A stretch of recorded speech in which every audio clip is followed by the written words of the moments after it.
unsa may atong tuuhan, unsa may dili angay tuuhan. Ingon nga mga Kristohanon, usaray tambag para nato. Unsay nasulti na sa Dios, muna atong tuuhan.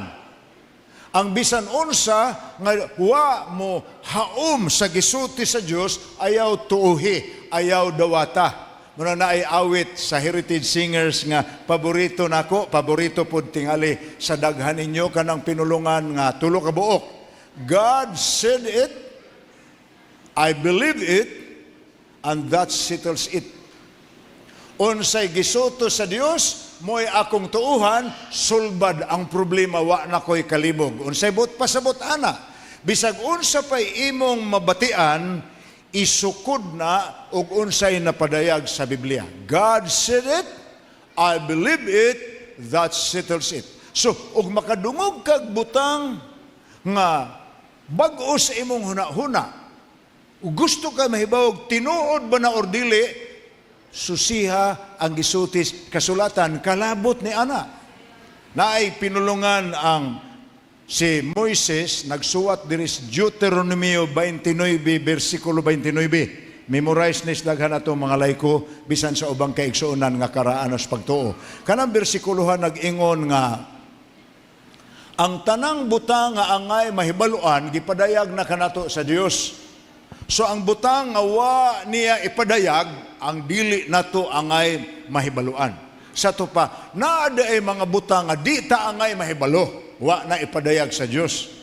Apan ang atong gikinahanglan nga mahibaluan, aron ta maandam sa mga mahimong lumulupyo sa gingharian sa langit, napadayag na niya sa Biblia. Munay giingon nga, all things that were written, nga nasulat kaniadto, gisulat na para sa ato karon.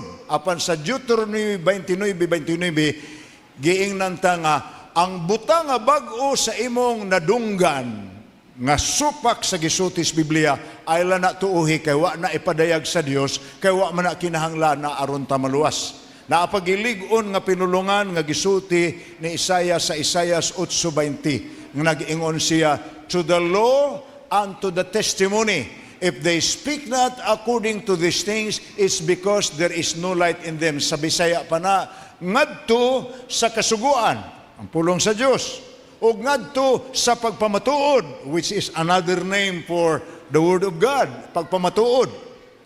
Kung ang imong mabati, wala mahaom ni ining mga butanga, kana walay kahayag nga tinuod. It's because there is no light in them.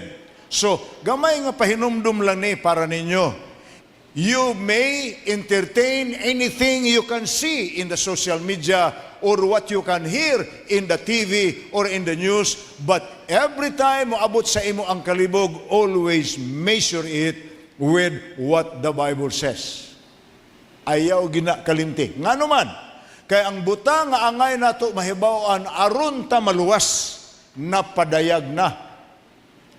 Ang wa ipadayag, butang nga muabot manggaling sa imong huna-huna, di nimo mabasahan sa Biblia ang meaning ana, wa na kinahanglanang mahibaw-an nimo para ka maluwas. Kay kung aron ka maluwas, gipadayag nas Ginoo. Ug ang imong mabatian, wa pud muhaom sa napadayag nas Ginoo, dismiss that.